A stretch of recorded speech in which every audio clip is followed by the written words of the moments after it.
The divorce papers were still warm from the printer, folded once, then shoved into the glove box like a secret Jack Morgan didn't want to own.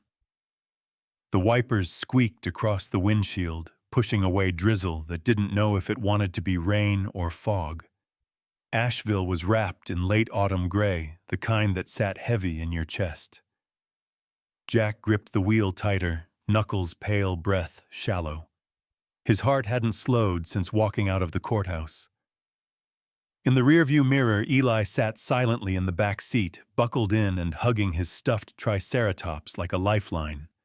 The boy's dark eyes stayed fixed out the side window, refusing to meet his father's. The silence was unbearable. "Hey," Jack said, clearing his throat. "You okay back there, buddy?" Eli blinked once. Didn't answer. The road narrowed and curved. Jack slowed tires crunching over gravel as the car turned onto a long dirt driveway, flanked by trees that hadn't been trimmed in years. At the end of the path, the house waited for them. It looked even worse than Jack remembered. Peeling white paint curled away from the siding like burned skin. The porch sagged visibly on one side, a wooden carcass held up by rusted nails and stubborn memory. One window was cracked straight through, and another had been patched with duct tape and cardboard. Ivy had claimed the brick chimney, crawling over it like a scar. The whole place looked like it might sigh and collapse if they blinked too hard. Eli finally spoke. "This is it." Jack parked and cut the engine. "Yeah," he said softly. "This is it." Eli stared. "The house used to belong to my grandparents," Jack added, like that would somehow make it less terrifying. "It looks broken." Jack exhaled. "It is." There was no way to soften it. No way to sell this as an adventure or pretend it wasn't a disaster. His savings were wrecked. The rent on even a one-bedroom apartment in town was more than he could afford now. The house was all he had left. And Eli. That part scared him the most. He'd already failed at holding a marriage together. He couldn't afford to fail as a father. He got out and opened the back door for Eli. The boy hesitated, clinging to his dinosaur, before stepping out into the damp air. Jack tried to offer a smile. It felt unnatural on his face, like someone else's expression borrowed for the moment. Together they stood in front of the decaying house. Jack crouched to meet Eli's eyes. "Listen. I know it doesn't look like much, but this is going to be our place. Just you and me. We're going to fix it up." Eli said nothing. Jack stood again and walked toward the porch, the key stuck in the lock, swollen with years of humidity and neglect. He jiggled it until it gave way with a loud pop. The door groaned open like something waking from a long sleep. The smell hit them immediately. Musty wood. Mold. A faint whiff of something dead. But beneath it all, barely noticeable, was lavender. Grandma Ruth's old potpourri jar was still sitting by the stairs, dried-out petals clinging to memory. The inside was worse. Water stains spread across the ceiling like bruises. The hardwood floors were dull and warped. Wallpaper peeled in long strips. The kitchen still held the outline of appliances, but most had been removed or were rusted beyond repair. A family of spiders had claimed the bathroom. Dust clung to every surface like grief. Eli didn't follow Jack in right away. He stood just inside the doorway, looking like he wasn't sure if he should take another step. "This was your room," Jack said, pointing down a narrow hallway. "Back when you were a baby. We visited here once. You probably don't remember." Eli shrugged. "Looks haunted." Jack chuckled. "No ghosts. Just bad decisions and too many years without love." They walked the house in silence. Jack pointed out the old fireplace, the stairs that creaked like they had opinions. The window that used to overlook his grandma's garden, now just weeds and regret. "This is really bad, Dad," Eli whispered. Jack kneeled again and put his hands on his son's small shoulders. "You know what I see when I look at this place?" Eli looked at him skeptically. "What I see us eating pancakes in that kitchen with sunlight coming through clean windows. I see you doing your homework at that table while I'm fixing up the porch. I see movie nights in the living room and hot cocoa by the fireplace. I see a fresh start." Eli stared at him. Then quietly, "It's still broken." Jack nodded. Then he stood, looked at the house not as it was, but as it could be, and said it out loud. "We start from what's broken, or we never start at all." Eli didn't reply, but he set his dinosaur down and followed his father deeper into the house. That night they unpacked just enough to find their air mattresses and set them up in the living room. The wind rattled the broken windows. Jack covered them with old blankets to keep the cold out. He heated canned soup on a camping stove and passed Eli a bowl with a plastic spoon. Eli ate quietly. "Dad, I miss Mom." Jack's chest tightened. "I know. Me too." Silence. "If we fix the house," Eli said slowly, "will everything else get fixed too?" Jack looked around at the collapsed walls, the water stains, the echoes of the life that used to be. He wanted to say yes, but he told the truth. "Not everything, buddy, but some things. The things that matter." Eli looked down at his dinosaur. "Can we fix my room first?" Jack smiled.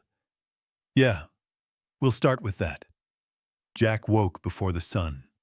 A faint blue hue had started to press against the broken blinds, promising a new day, but offering no warmth. He lay still for a moment, listening to the quiet, broken only by the occasional creak of the old house settling into itself as if protesting their presence.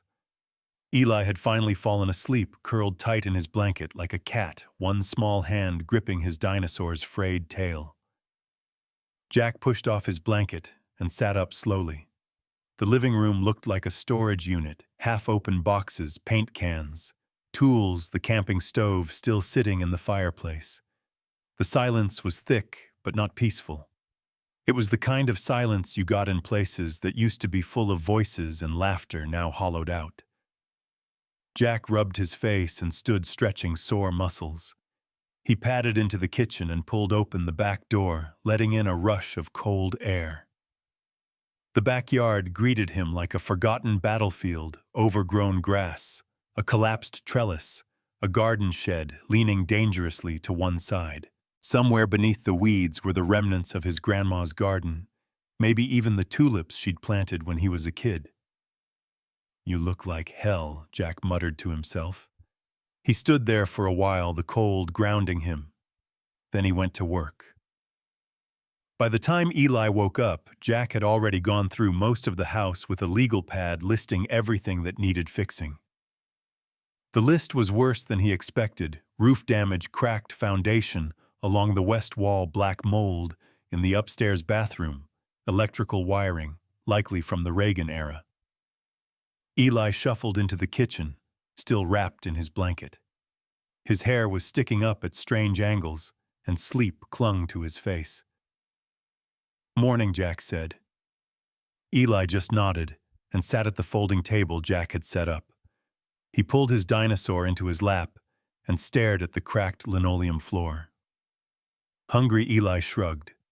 Jack opened a pack of instant oatmeal, added hot water from a kettle, and slid it across the table. Eli ate in slow, quiet bites. After a few minutes, Jack sat down across from him. "So, what do you think we should tackle first?" Eli looked up. "Everything's broken." Jack nodded. "Pretty much. Are we really staying here?" Jack didn't answer right away. He let the question hang in the air, heavy and honest. "I don't have all the answers, Eli. But yeah, we're staying. I know it's hard, and it's not exactly pretty right now, but we've got a roof walls in each other. That's a start. Eli stirred his oatmeal. Jack leaned forward.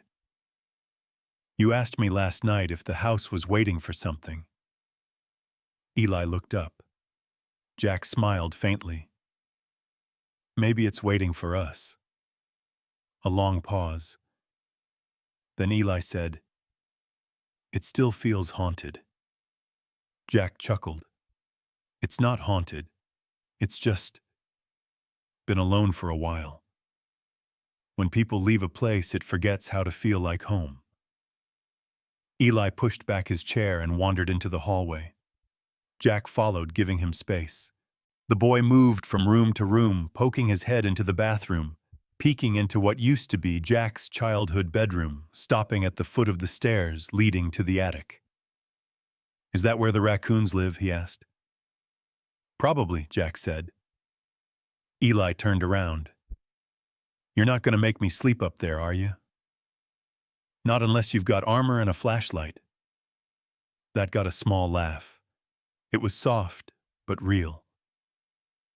They walked together through the house again, more slowly this time.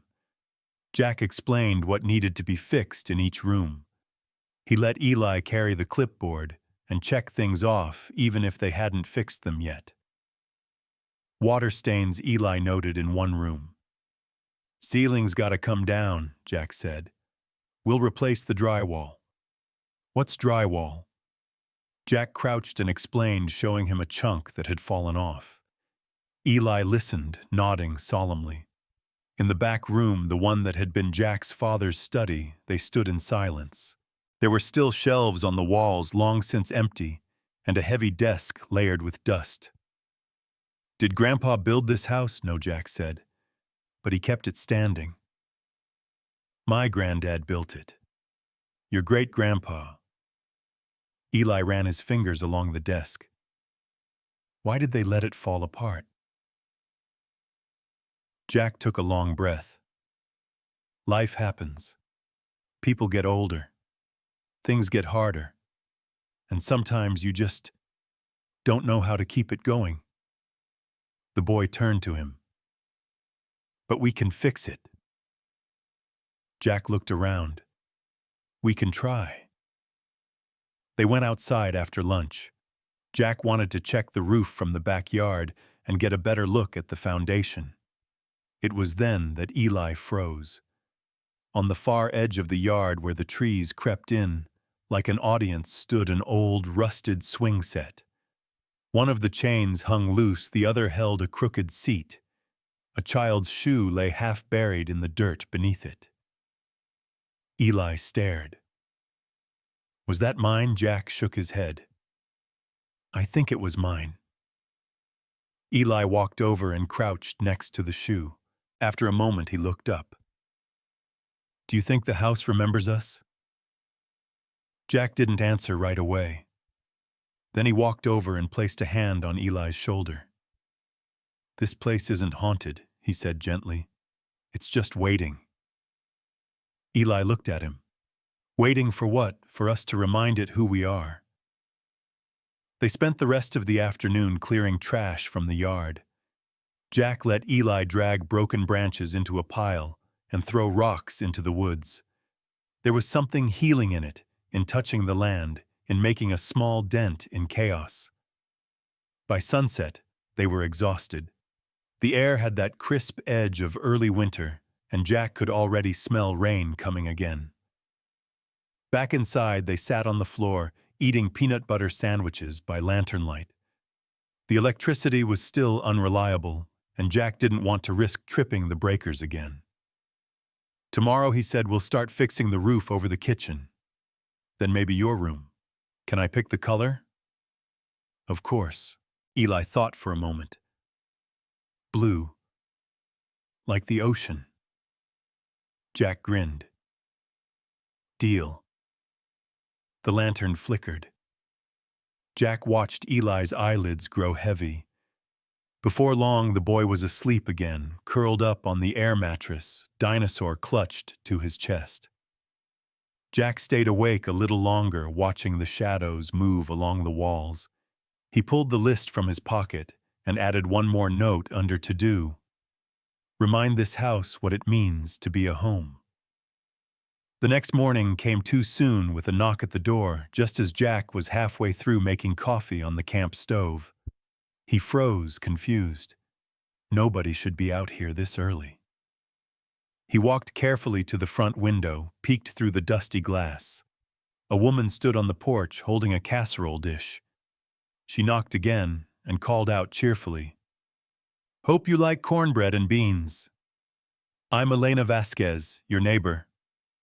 Behind her, a man was already eyeing the broken gutters. Jack opened the door.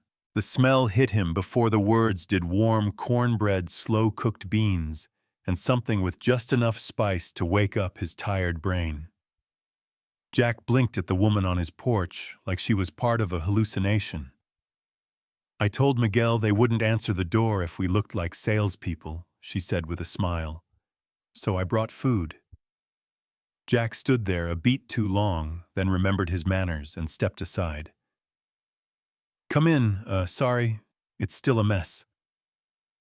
"I'd be worried if it wasn't," she said, brushing past him into the living room. "Smells like work in progress." Behind her, a man in his 50s with sun-darkened skin and a tool belt followed.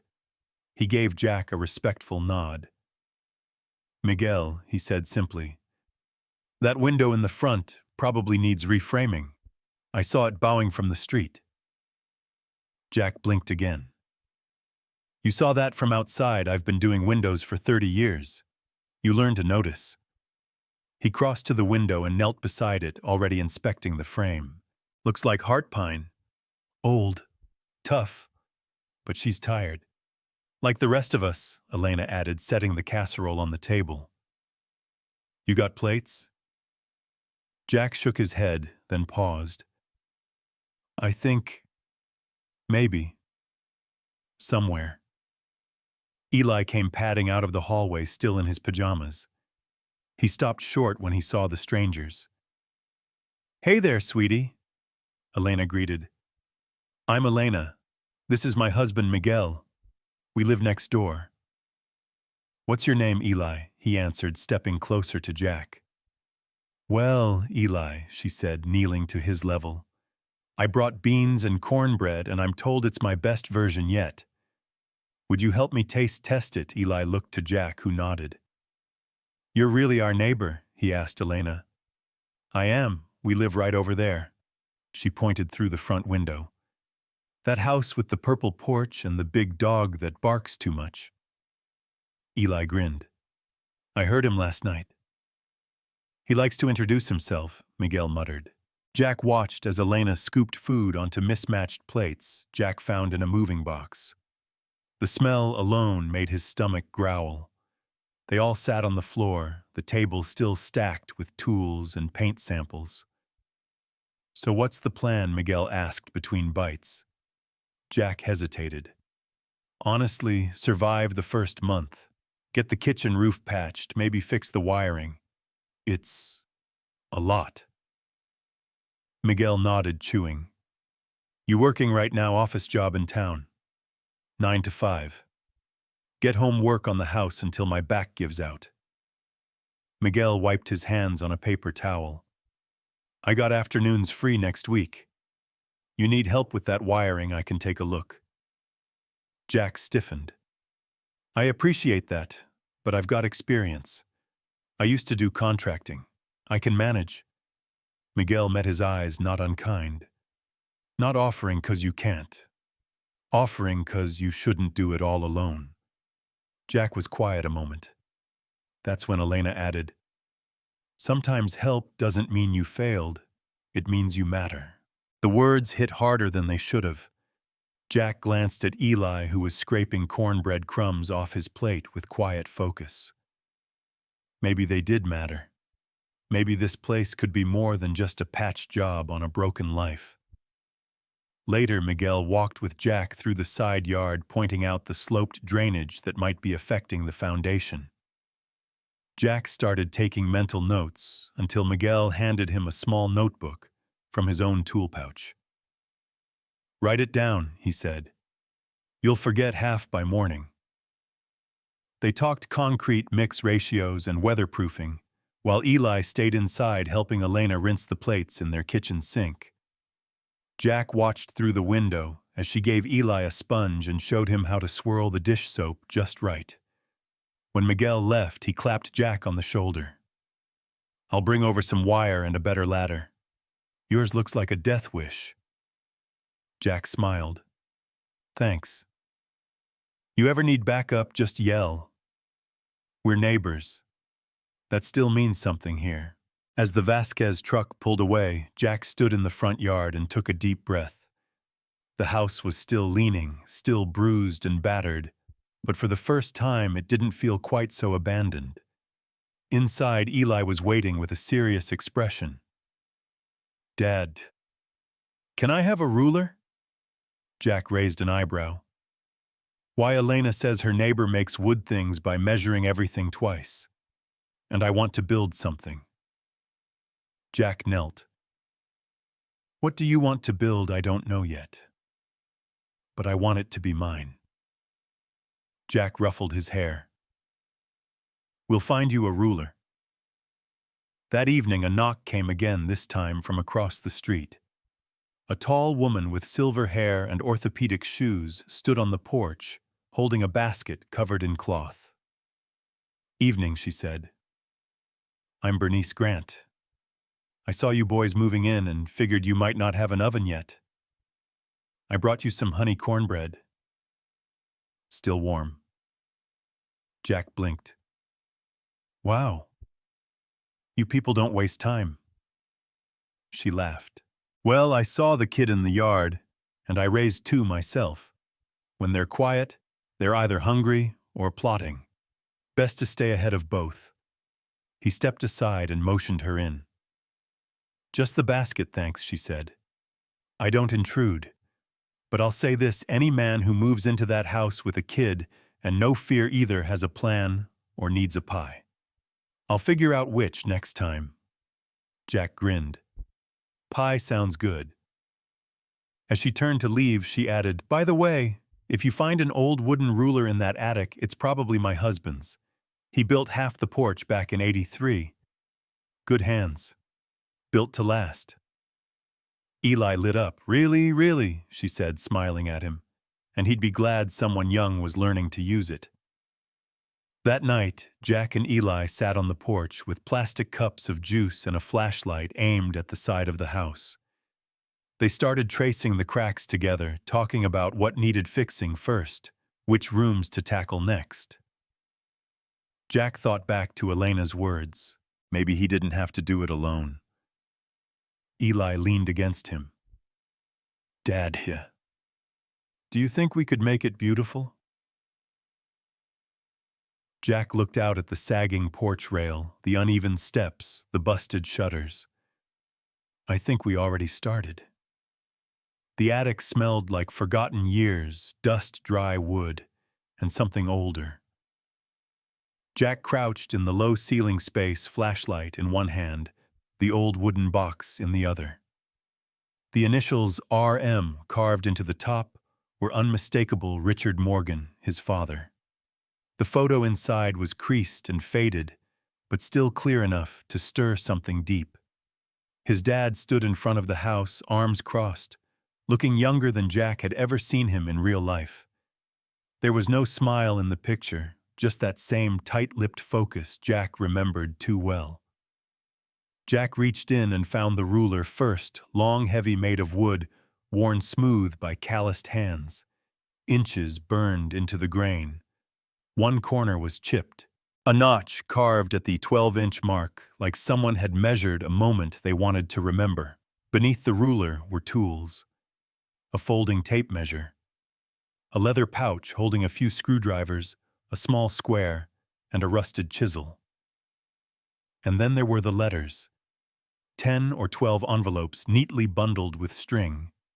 He didn't open them. Not yet. Jack just sat there holding the photo, and the ruler surrounded by insulation dust and silence. "You can carry the weight, or you can pass it down," he said out loud to no one. The words echoed in the rafters, soft but heavy. He hadn't spoken to his father in the final 2 years before his death. Too many arguments, too many shoulds, and you'll never make it, and men don't walk away from responsibility. His father had worked with his hands. Jack had gone to college, gotten a desk job. That alone had been a betrayal. Now he was sitting in the wreckage of the very house his father once repaired, holding his old ruler, wondering if maybe he'd misunderstood the man completely. Downstairs, Eli was awake early. Jack found him in the kitchen with a flashlight, scribbling in the notebook Miguel had given him. "What you doing?" Jack asked. Eli held up the page. It was a sketch of his bedroom, with furniture labeled "Bed here, bookshelf, window seat, and star ceiling." "Planning," Eli said. "Like you do." Jack smiled and reached behind his back. He handed Eli the wooden ruler. "What's this?" the boy asked. It was Grandpa's. Ms. Bernice said he helped build the porch. Figured it was time it saw more work. Eli turned the ruler over in his hands, wide-eyed. "Can I use it?" Jack nodded. "Just don't measure your sister with it if you ever get one." Eli laughed. They spent the morning cleaning out the upstairs bedrooms. Jack claimed the smaller one so Eli could have the larger space with the better light. The walls were dusty, lavender, once pretty, now faded and streaked. In the corner, a closet door hung on one hinge. There was a pink rectangle on the wall where a poster had once hung. "I think this used to be Mom's room," Jack said, staring at the shape of memory left behind. Eli looked up. "You lived here when you were little?" Jack nodded. "For a while." "Did you like it?" He hesitated. "Sometimes." They didn't speak for a while, just worked. Eli peeled wallpaper while Jack pried up cracked floorboards. A few hours in, they found an old toy car behind the baseboard heater. Eli held it up like buried treasure. "Yours," Jack said. "Dad's, maybe. Or someone else's. This house has layers." That night, Jack sat on the back steps with a beer, watching the sky turn to ash and gold. Eli was inside reading comics. The letters were in his lap, still unopened. He picked one. Jack had started in firm, even script. He read 3 of them before stopping. Each one was written after Jack left home at 19. They weren't apologies. They weren't full of warmth. But they weren't cold either. His father wrote about the house, about repairs, about Eli when he was born. "I know we don't talk," one letter said, "but if you ever come back, the hammer's still in the drawer, and the roof still leaks by the chimney." Jack closed the letter and exhaled slowly. He didn't cry. Not exactly. But something old inside him shifted. The next morning, they returned to work.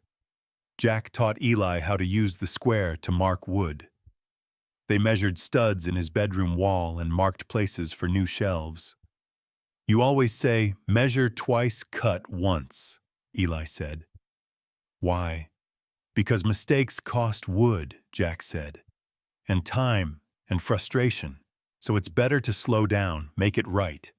"Is that why you didn't cut things with Grandpa?" Jack froze. "I heard you say he didn't like your job," Eli added. "Did you guys fight?" "Yeah," Jack said honestly. "A lot." "Why?" "Because we didn't understand each other. I wanted different things. He didn't know how to say he was proud, and I didn't know how to listen without being angry." Eli was quiet for a moment. Then he asked, "Do you think he wanted to fix it?" Jack handed him the ruler again. "I think he left tools behind for a reason." That afternoon, while sanding the edges of a window frame, Jack heard a voice from the street. "Y'all doing any hiring?" A lanky teenager stood at the edge of the yard, one foot on a skateboard, the other balanced on cracked asphalt. He wore a hoodie, headphones around his neck, and a smile that was more confident than earned. "Depends," Jack said. "You know how to use a hammer better than a textbook." "Name's Tyrell. I'm staying with my aunt for the summer. Need community service hours. You got a clipboard or something I can carry to look useful?" Jack grinned. "We might be able to work something out." Eli came running out of the house. "Dad, is this a new helper?" "Looks like it," Jack said. Tyrell raised his eyebrows at Eli. "You the foreman?" Eli puffed his chest. "I'm the project manager." Tyrell laughed. "Cool. You're already doing better than half my teachers." Jack watched them talk and felt something click, like the house had shifted slightly, made room for someone new. The roof still needed patching. The pipes still rattled. But the energy was different now. The weight wasn't his alone. That evening, Eli laid out his bedroom sketch again on the floor, ruler in hand. "I think I want a bookshelf under the window," he said. "You're gonna need good wood," Jack replied. "We'll go into town tomorrow, see what Mei Lin's got in stock." Eli looked up. "Do you think I could build it myself? With a little help, sure. And maybe we could do a star ceiling," after Jack smiled. "We'll add it to the list." Eli carefully erased a line on his drawing and redrew it straighter. "Dad, yeah. Thanks for not giving up." Jack didn't answer right away. He just watched his son sketch a dream onto paper using a ruler passed down through generations, tools, memory, and love, all merging into something new. Rain hammered the roof like it wanted in. Jack stood in the kitchen with a bucket in one hand and a flashlight clenched between his teeth, eyes fixed on the slow drip coming from the ceiling above the pantry. The roof patch they'd tried over the weekend had held barely, but the old flashing around the chimney was giving way again. Down the hallway, Eli's laughter echoed. He was showing Tyrell the ruler sketch he'd made for his bookshelf. Jack could hear Tyrell play along, joking, but never mocking. The kid had that rare balance of teenage swagger and unexpected patience. Eli looked up to him. Jack could already tell. Jack set the bucket down and rubbed his temples. His back ached from 2 straight days of sanding drywall and hauling lumber. The kitchen ceiling would have to wait. Tyrell peeked into the kitchen. "Yo, your kid's got big plans for that window seat. Told me he wants to sit there and write a book." Jack chuckled. "Let me guess, about dinosaurs." "Nope. Space pirates. Dinosaurs are in the sequel." Jack leaned against the counter. He's always been like that. Dream bigger than the room he's in. Tyrell stepped further inside. "You think I could borrow him for like an hour a day? I've got a little cousin I babysit, and she's convinced that Eli's a genius." Jack raised an eyebrow. "Is he charging for public appearances now?" "Not yet." Tyrell smirked. "But I'd pay him in gum and comic books." They both laughed. Tyrell's expression shifted. He glanced toward the front of the house, then back at Jack. "You know, this thing you're doing? The house, the project with your kid. It's pretty solid, man." Jack wiped his hands on a towel. "It's held together by willpower and leftover nails. Still," Tyrell said, "it's more than most people get." Jack looked at the ceiling again, at the slow, annoying drip. "Maybe. Or maybe I'm just too stubborn to quit." Tyrell leaned against the doorframe. "That's the same thing sometimes." Later that morning, Eli insisted they build a test shelf in the garage using leftover scraps. He'd been itching to use the handsaw, and Jack finally gave in with supervision. They measured, double-checked, and cut. Eli ran the saw along the pencil line with determined concentration. "It's not straight," Eli said, frowning at the cut. "It's close," Jack replied, checking the edge. "But not perfect." Jack looked at him. "That's okay. You'll get better." Eli nodded but didn't look convinced. They tried assembling the shelf with wood glue and screws, but the boards refused to line up. One side kept leaning no matter how they adjusted. Frustrated, Eli threw the screwdriver down. "This is stupid. It's all crooked." Jack sat on the floor next to him. "It's okay to mess up. I measured everything right." Jack nodded. "You probably did. But sometimes the wood's warped or the screws pull funny or gravity just decides to mess with you. So what do we do?" Jack smiled. "We fix it. Or we start over. Or we paint it so no one notices." Eli was quiet. He picked up the screwdriver and stared at the shelf. Jack added gently, "It's not about getting it right. It's about getting back up." Eli looked at him. "So we keep trying." "Exactly." They rebuilt it. Slowly. Carefully. Not perfectly, but better. When it stood on its own without wobbling, Eli grinned like he'd just won a championship. Later, Jack helped him carry it upstairs. They wedged it into the corner of his room under the window. Eli stood back and crossed his arms. "Still leans a little." Jack clapped him on the back. "Then we lean with it." That afternoon, Ms. Bernice stopped by with lemonade and something wrapped in foil.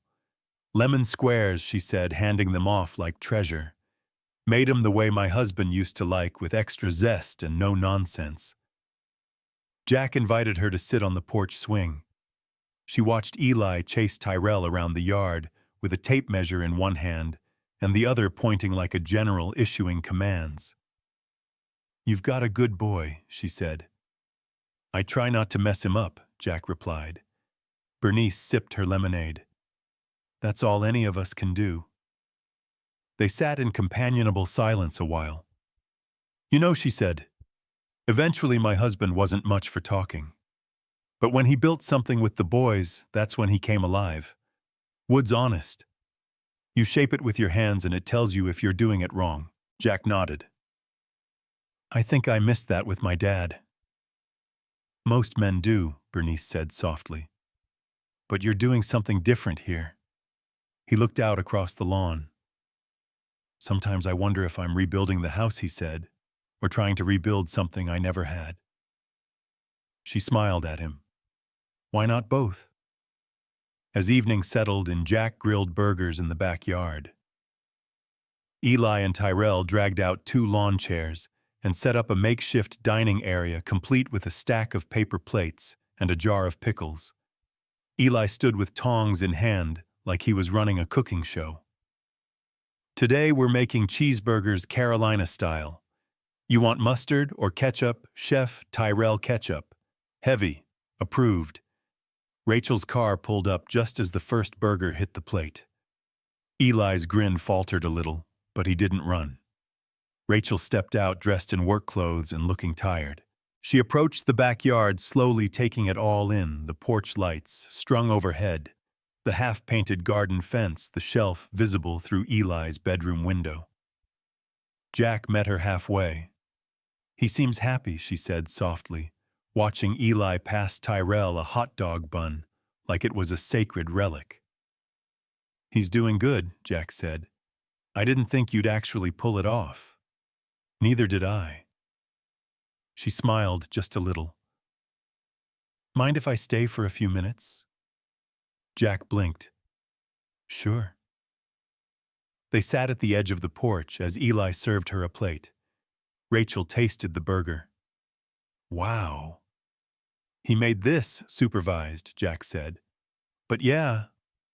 Eli watched her closely as she chewed. Rachel looked at him and smiled. "It's perfect." Eli beamed. They ate together as the sun dipped behind the trees. It wasn't a family dinner, not anymore. But it wasn't broken either. It was something else.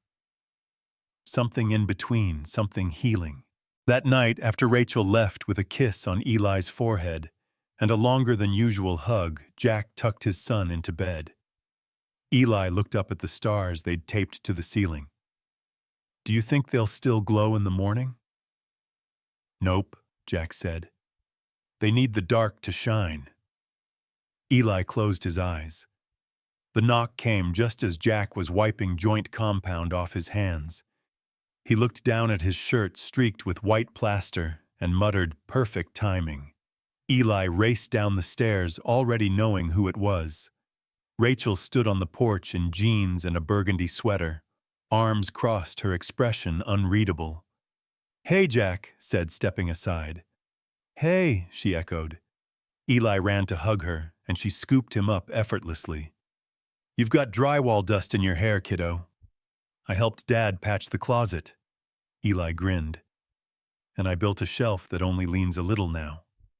She gave Jack a glance. "That right?" He nodded. He did all the measuring himself. Rachel's eyes scanned the interior of the house as she stepped in. She paused in the living room, noticing the fresh paint, the now solid window frame, the new baseboards. "This place." She started, then trailed off. Jack waited. "It doesn't look like the same house." "It's not," he said quietly. "Not anymore."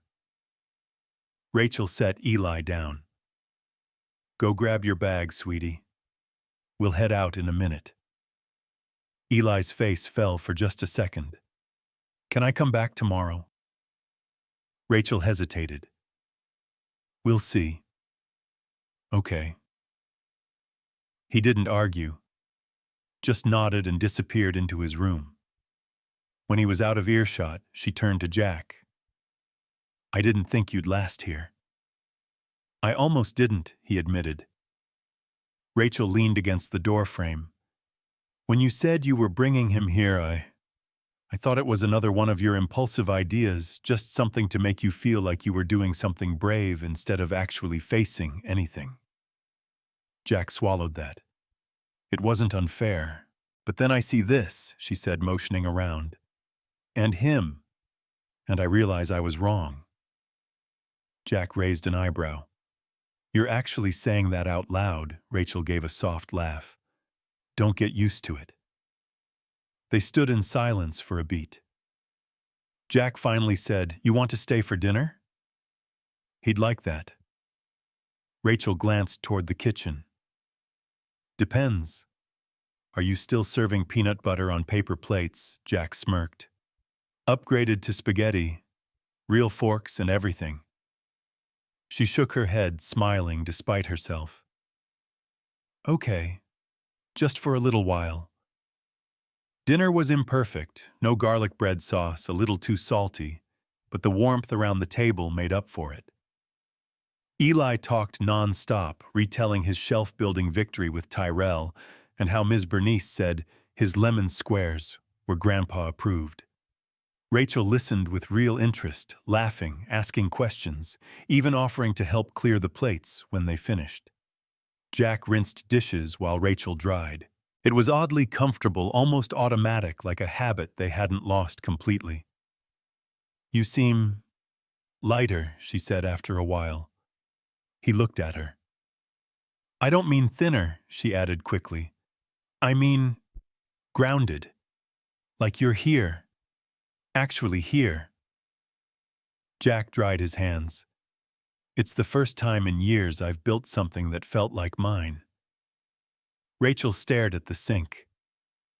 "I used to wonder if you even wanted roots. You were always chasing something else. Something just over the horizon." "I didn't know how to stop," Jack admitted. "I thought if I slowed down, I'd drown." She glanced around the kitchen. "So what changed?" He leaned on the counter. "This place fell apart, and I realized I'd been doing the same thing." Rachel met his eyes quiet for a long time. Then she whispered, "You don't always get to fix what you break." It wasn't angry. It wasn't bitter. It was just true. Jack nodded. I know. She turned back to the sink, drying the last plate, but sometimes she added softly, You get to fix something else.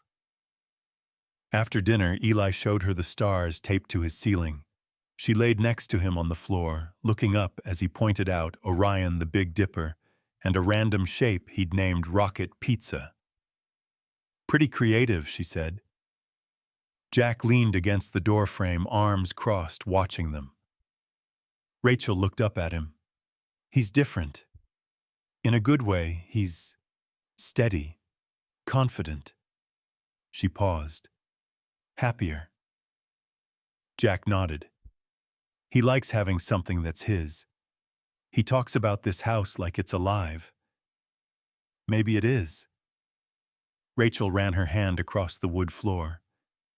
It's still old. Still creaks. So do I. Jack joked. She smiled, then looked serious again. I didn't think you could do this. Not because you're not capable, but because she hesitated. I didn't think you knew how to stay with something long enough to finish it. Jack let that hang in the air. She stood brushing off her jeans. Well, I was wrong. Later, Jack and Eli stood on the porch after she left. The air was cool, tinged with pine and smoke from somewhere down the street. Eli leaned against him. I think she liked it here. Jack nodded. I think she did too. Do you think she'll come back? Maybe. Eli tilted his head. Would that be okay? Jack took a breath. I think what matters is that she sees you happy, that she knows you have a home here. Eli was quiet a long time. Then he said, I want to make the garden pretty again. Jack smiled. Yeah, like how Grandma used to have it. But better. Then we'll start digging tomorrow. The backyard looked like it had swallowed itself. Weeds stood taller than Eli. A tangle of brambles curled around what might have once been tomato cages. Grass grew in thick, uninvited patches. Somewhere beneath the mess, Jack knew, were the remnants of his grandmother's flower beds, roses, lavender, maybe even a few stubborn irises. But now it was a jungle and not the fun kind. Eli stood beside him in rubber boots 3 sizes too big, gripping a child-sized rake like a sword. So, he said, surveying the chaos, where do we start?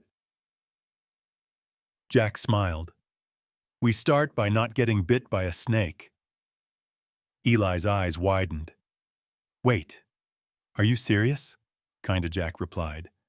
But mostly we start by pulling. They worked side by side for most of the morning. Jack hacked through thorny vines with a dull pair of garden shears, while Eli dragged sticks into a pile, sweat already soaking his shirt.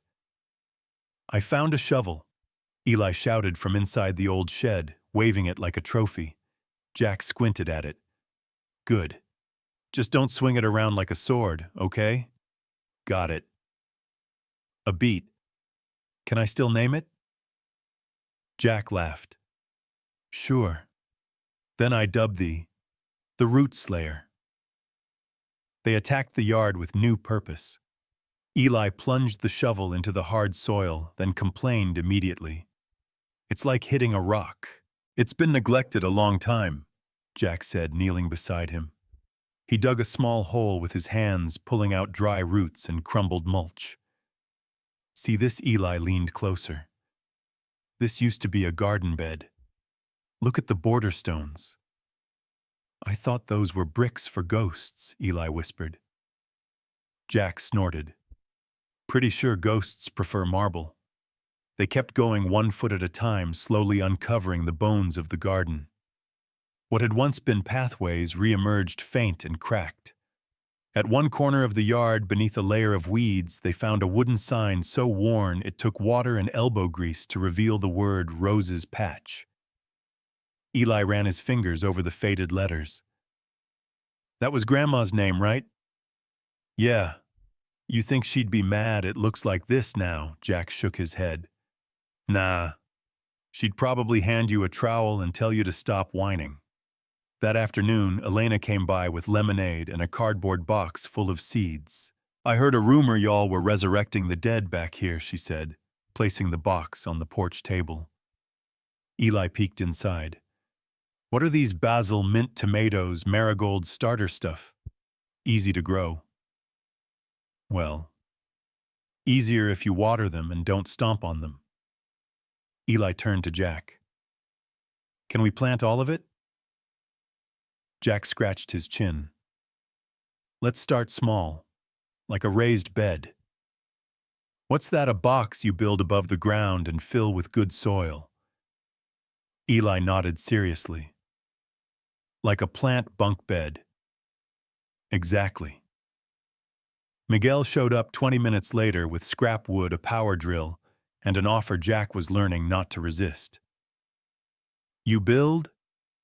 I drill, Miguel said simply. Boy learns, plants grow. Eli was practically vibrating with excitement. They spent the next 2 hours assembling a small, raised bed near the back porch. Jack taught Eli how to measure and cut the planks, how to pre-drill holes to avoid splitting the wood. When they were done, Jack stood back and admired it. It's a little crooked, he said. Eli stepped forward and adjusted one of the corners with his foot. Still works right, Miguel nodded. Plants don't care if your box is pretty. They care if the roots are safe. Eli turned to Jack, eyes wide. That's kind of deep. Miguel winked. Everything is if you're paying attention. The next morning, Eli woke Jack up before sunrise.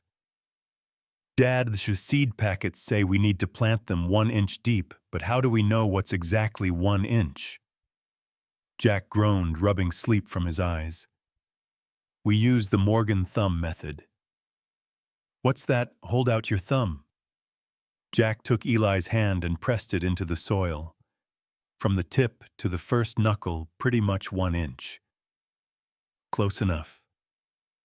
Close enough, Eli repeated. I thought we had to be exact. In carpentry, yeah. In gardening, not so much. Plants are pretty forgiving. Eli grinned and went back to digging tiny holes. Unlike walls, he muttered. Jack raised an eyebrow. What was that? Nothing. By midday, the first bed was full, 2 rows of tomatoes, a square of mint and basil, and a hopeful line of marigolds. Eli had even made plant markers out of popsicle sticks. Tyrell stopped by and whistled at the progress. Dang, little man. You starting a farm, Eli beamed. We're gonna sell herbs to Elena for her restaurant. Maybe grow strawberries next. Jack leaned against the fence, watching his son explain companion planting like he'd invented it. His voice was excited, his movements confident. His hands were dirty, and he didn't care. Jack Miguel said later that day, You see what's happening here, right? Jack nodded. You didn't just give that boy a yard, Miguel added. You gave him something to take care of. That evening, as the sun dipped behind the hills, Jack sat on the back steps with a cold drink and sore muscles. Eli joined him with his notebook and a small flashlight. Dad. I think the tomatoes grew overnight, Jack chuckled. Pretty sure that's not how it works. But what if they did? Then we'd have mutant vegetables and a very interesting summer. Eli laughed, then flipped through his notebook. He'd started sketching out plans for another raised bed. This one would have carrots and maybe blueberries. Jack watched him for a long moment. You know, he said softly, I wasn't sure anything would grow back here. Thought maybe the ground had given up. Eli looked up at him. Jack reached down, letting the dirt sift through his fingers. Dead roots don't bloom. But these aren't dead. Eli nodded solemn. They just needed someone to believe in them. Jack looked at his son, the smudged cheeks, the spark in his eyes, the way his hair stuck out from under his baseball cap. "Yeah," he said. "Exactly that." The porch buzzed with voices and the clink of tools before the sun had even cleared the trees. Jack stepped out, holding 2 mugs of coffee, surprised to see Miguel already laying out chalk lines across the deck boards.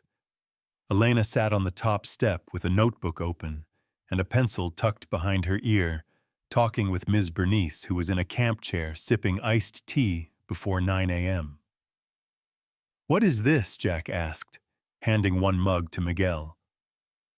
"Planning committee," Elena said brightly. "For what, the community patch?" she said, as if it was obvious. "Your backyard. Word's out that you and Eli brought it back from the dead. Now folks want in." Jack blinked.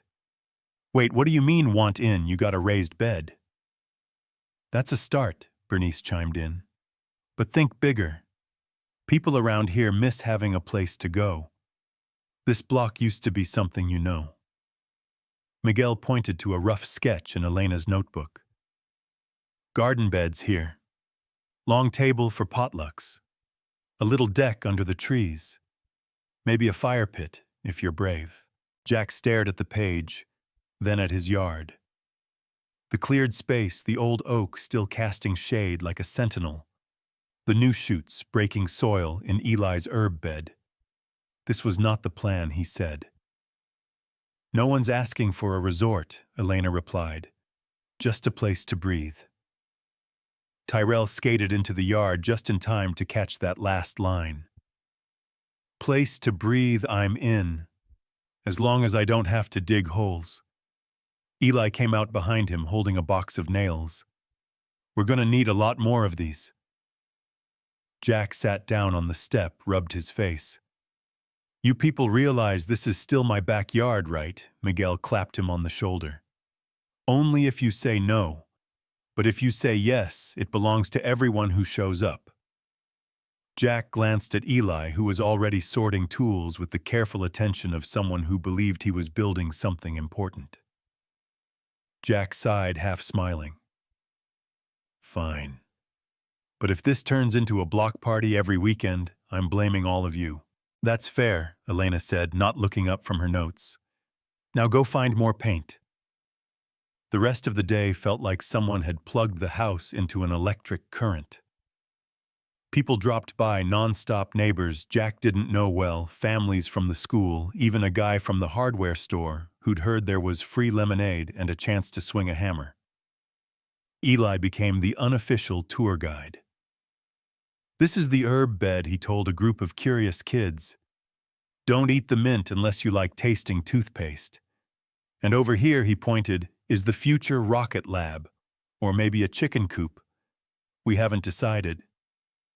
Jack stood at the edge of it all, watching a makeshift community take root in real time. Later, as he painted a section of the fence that had peeled back to bare wood, Rachel appeared again, unexpected, but not unwelcome. She carried a small box of flower bulbs. "White tulips," she said, holding it out. "Your mom's favorite. I thought maybe Eli would want to plant them." Jack took the box, thumb grazing the soft cardboard. "Thanks," he said. "He'll love that." She walked with him to the garden bed. Eli spotted her and ran over instantly, offering a shovel and excited instructions on where the special flower zone was going to be. Rachel knelt with him and began helping him dig, both of them smiling and focused like no time had passed at all. Jack leaned on the fence watching them, then turned to Elena, who had joined him with her iced coffee. "You know," she said quietly, "sometimes when a place starts healing, the people do too." Jack nodded. "I'm starting to believe that." By sunset, the backyard had transformed. The new deck frame was up. Flower beds were marked off with flags. Kids had drawn chalk art across the patio bricks. Someone brought over a string of lights and hung them between 2 trees. A fire pit had even appeared courtesy of Tyrell and Miguel, who somehow got it dug and stoned in under an hour. Eli threw a marshmallow on a stick into the flames, missing entirely. "Next time, aim," Jack said, laughing. "I did aim," Eli protested. The fire moved. Rachel leaned against the tree next to Jack, watching their son try again. "He's never had this before," she said. "What fire know? A place to belong, people to build with, something to call his." Jack was quiet. Then softly, "Neither did I." She looked at him for a long moment. "Maybe that's what we got wrong. We were trying to be perfect when we should have just shown up." Jack nodded. "Yeah. Showing up changes everything." Later that night, after the last neighbor wandered home and the lights were dimmed, Jack and Eli sat at the edge of the fire pit, just the two of them. The air smelled like smoke and damp earth and possibility. Eli picked up a rock and tossed it into the ashes. "Do you think the garden will be okay with all these people?" I think it'll be better," Jack said. "Roots grow stronger when the ground is shared, like teamwork." "Exactly." Eli leaned his head on Jack's shoulder. "I'm glad we came here." Jack didn't say anything. He just draped an arm around his son and let the silence speak. In the distance, the wind rustled the trees. The garden slept, and the house, once quiet and broken, now hummed with the sound of being lived in. Jack didn't sleep that night. He sat at the kitchen table long after Eli had gone to bed, the porch light casting thin shadows through the screen door. He kept replaying what he saw, just a glimpse, a flicker of someone at the edge of the yard. Too tall to be a kid, too quiet to be casual. He told himself it could have been nothing. A neighbor cutting through, someone walking their dog.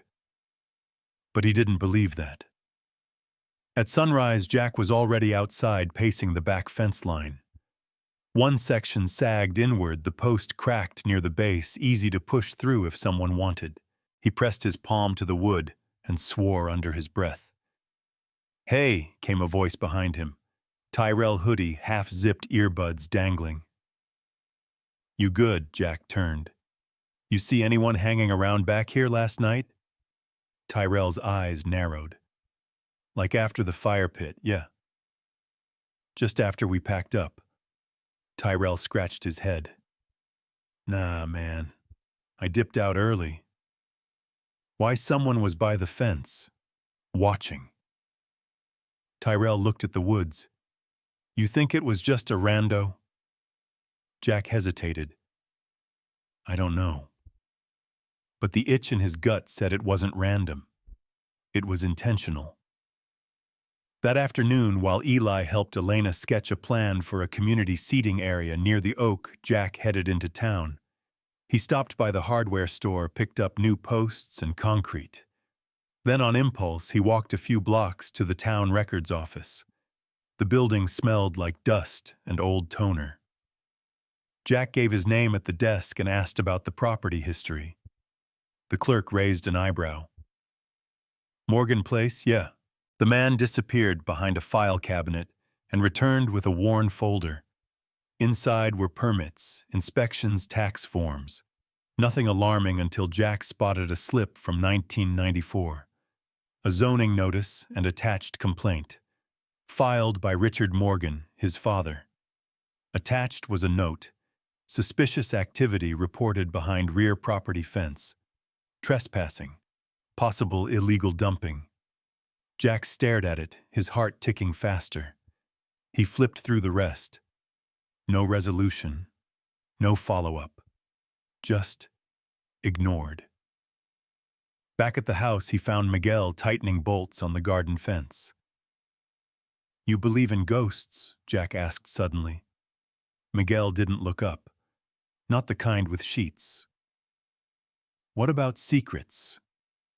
"Those are worse," Miguel said. "They rot slower." Jack handed him the document from town records. Miguel read it, then let out a low whistle. You think your dad knew something, I think he saw something, and maybe it scared him. Miguel looked toward the tree line. Think it's still out there? Jack didn't answer. That night, Eli couldn't sleep. He came down in pajamas holding his stuffed dinosaur and rubbing his eyes. I heard something, he said. Jack stood. What kind of something? Thump. Then like crunching. Like someone stepping on leaves. Jack grabbed the flashlight and stepped outside. Nothing. But the same spot in the fence was slightly pushed in. A footprint in the dirt, partially smeared, but definitely human. Jack came back inside and locked both the front and back doors. Eli watched him from the couch, curled under a blanket. Are we safe? He asked. Jack knelt down, met his eyes. Yeah, we are. But we're going to be extra careful now. Eli nodded slowly. Jack hesitated, then added, sometimes it's not what you build that haunts you. It's what you never buried, right? The next morning, Jack borrowed a spade and headed to the tree line behind the garden. Something gnawed at him about that spot. The records. The figure. His father's old letters, one of which had mentioned things better left where they lay. He didn't want Eli around. Miguel kept him busy building a new trellis for the tomatoes while Jack dug alone. 3 feet down, the dirt changed color. He hit something hard. Wood. His stomach dropped. Another shovelful. Then another. It wasn't a coffin, but it was a box roughly 2 feet wide made of rotted planks. Jack pried it open. Inside, soaked with mud and time, were dozens of old photographs, crumpled papers, and something wrapped in plastic. He pulled it out. A notebook. The name Robert Cleary was written across the cover. Jack froze. Robert Cleary had been a teenager when he vanished from this neighborhood in 1994. Everyone had thought he ran away. Drugs, trouble, rumors.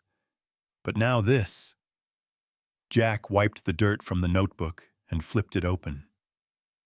If you're reading this, I'm probably not alive. The handwriting was jagged, desperate. By sunset, Jack sat in his room with the notebook open in front of him. The entries were uneven, chaotic.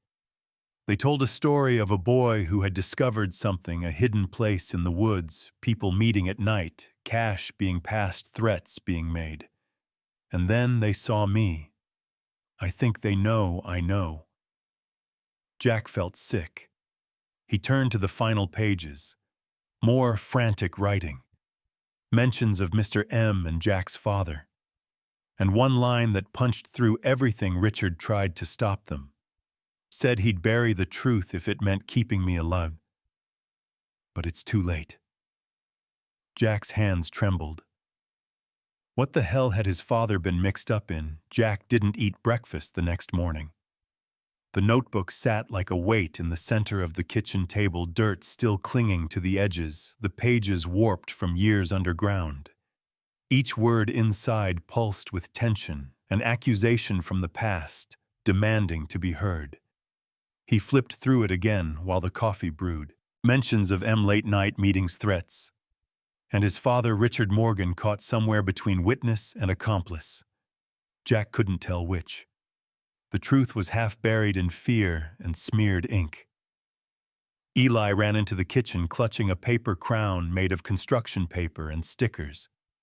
"Today's the garden party," he shouted, throwing his arms wide.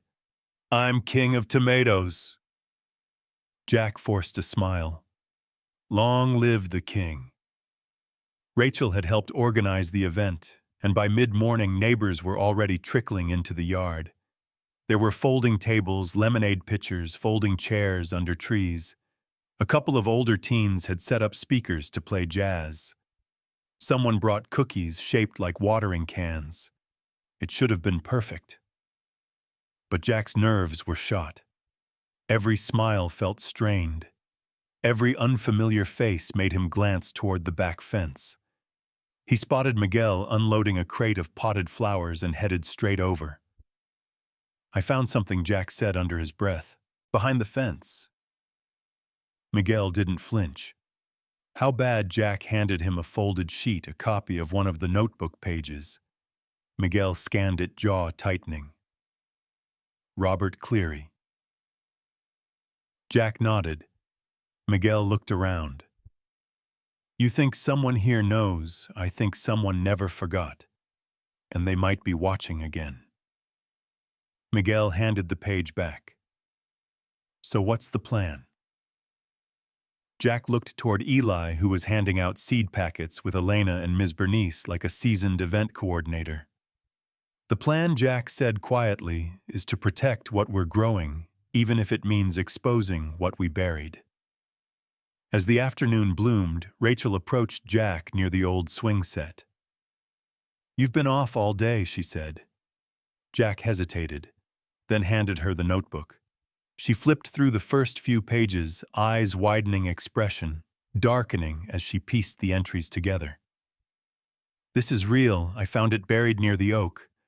My dad knew something, maybe tried to stop it. Maybe not." Rachel exhaled. "I remember that boy. Robert. He was quiet. Nice. Vanished overnight. Everyone just stopped talking about it." Jack ran a hand through his hair. "What if this garden isn't the only thing we uncovered?" Rachel shut the notebook gently. "What are you going to do? I don't know yet. But if someone's watching, if someone's nervous, that means they're still here. Still afraid it'll come out." Rachel looked around the yard where laughter drifted from the food table and children darted between rows of sunflowers. "Then we're not just building something," she said. "We're standing on something broken." Later, as the party died down and people began to pack up, Jack slipped away. He walked the edge of the backyard past the fire pit and garden beds toward the spot where he'd found the box. The brush had been disturbed. Fresh boot prints in the dirt. Jack followed them past the fence line, deeper into the trees, his heart thudding. It didn't take long to find the remains of an old campsite, burned logs, rusted cans, and behind it, a buried tarp. He knelt and pulled it back slowly. Not a body, not evidence, but a crate of old documents. Jack sorted through them, pulse-racing ledgers, maps, receipts, a few blurry photographs, all dated in the early 90s. One showed men gathered under the same oak tree now shading the garden, standing near stacks of cash and boxes. He recognized one face, his father. And beside him, Jack froze. The man was older now, but the shape of his jaw, the scar above his brow. It was Mr. Colton, the city inspector who had stopped by last week to check on the renovations. Jack's stomach turned. He pocketed the photos and reburied the rest.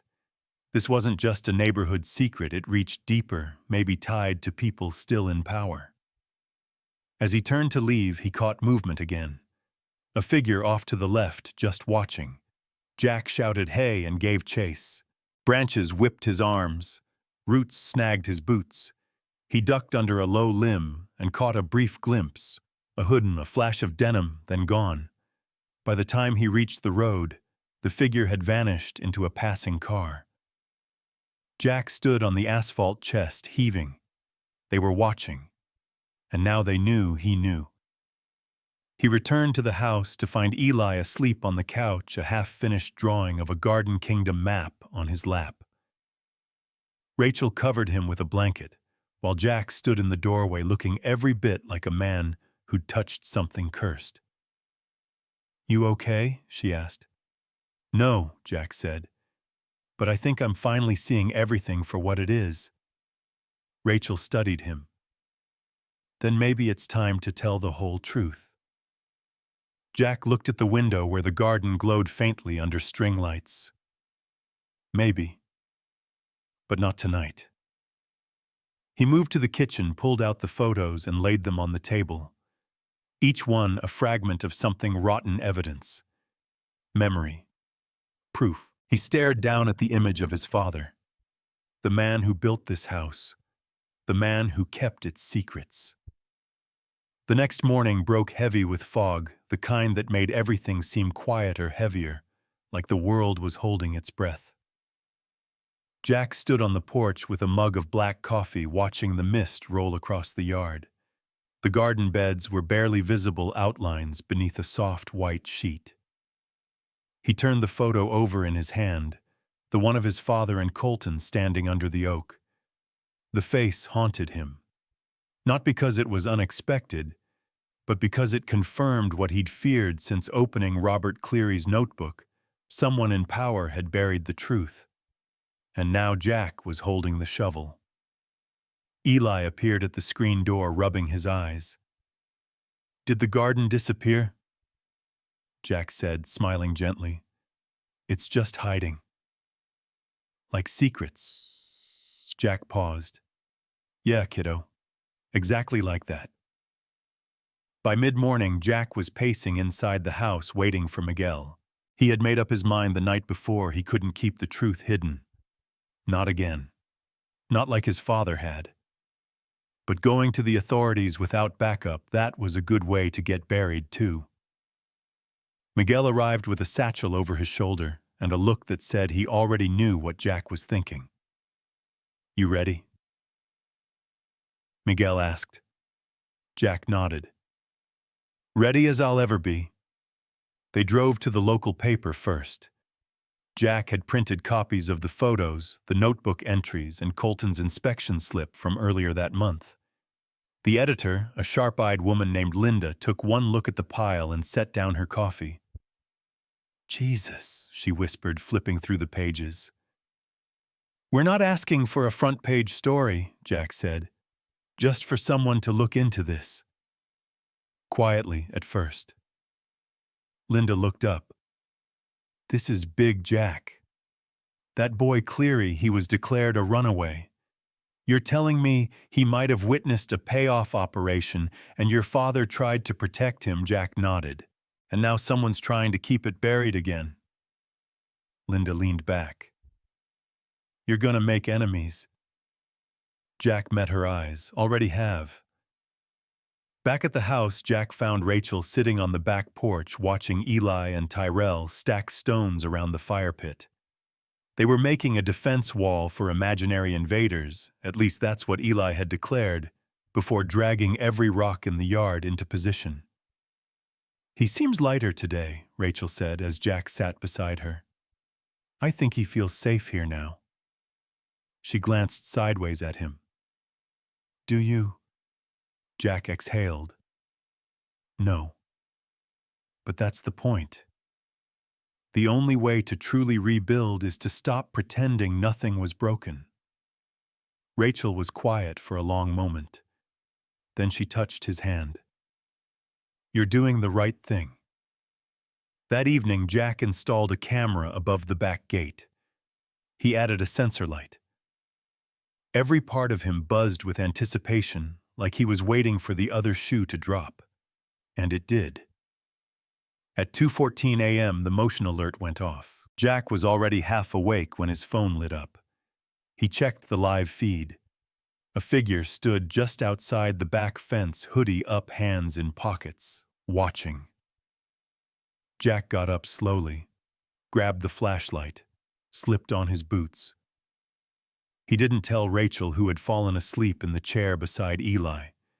He didn't call the police. He needed to know who it was. Outside, the air was still. No wind, no crickets. Just the low hum of the garden lights, still glowing faintly. Jack walked toward the fence, flashlight off, careful not to step on branches. As he got closer, the figure didn't move. "You're brave," Jack called out, his voice even. "Or stupid." The figure shifted. A man, broad shoulders, slight limp. Jack stepped forward, raising the flashlight. The beam hit his face. "Colton." Jack's stomach flipped.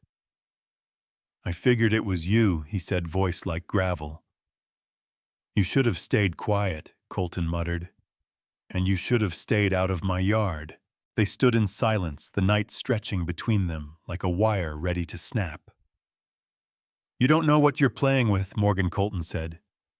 "This isn't some DIY project you can fix with a fresh coat of paint." Jack took another step. "You buried a kid. You buried your own damn guilt. And now it's coming up like weeds." Colton's eyes narrowed. "I didn't kill Robert." Jack blinked. What Colton shook his head. "He ran. Your father tried to hide him, protect him, gave him money.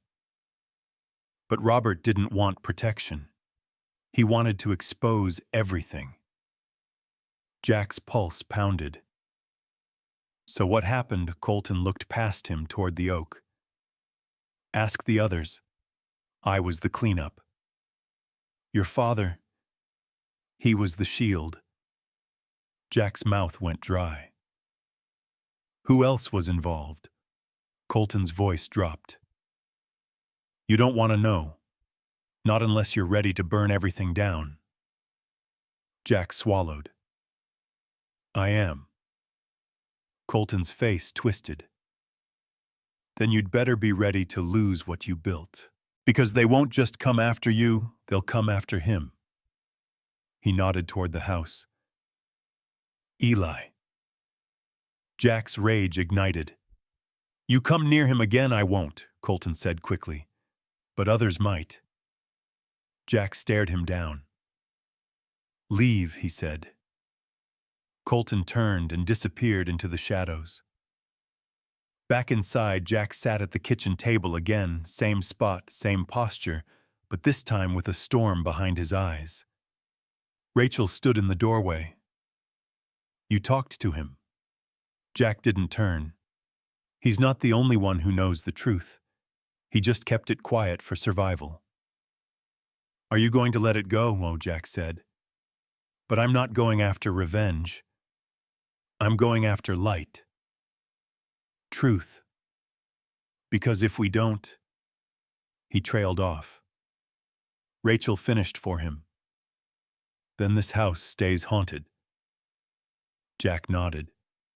She stepped closer. "What now?" Jack looked at the sunrise starting to bleed through the window. "Now we finish the story." The morning after his final encounter with Colton, Jack stood barefoot in the dirt, staring at the oak tree.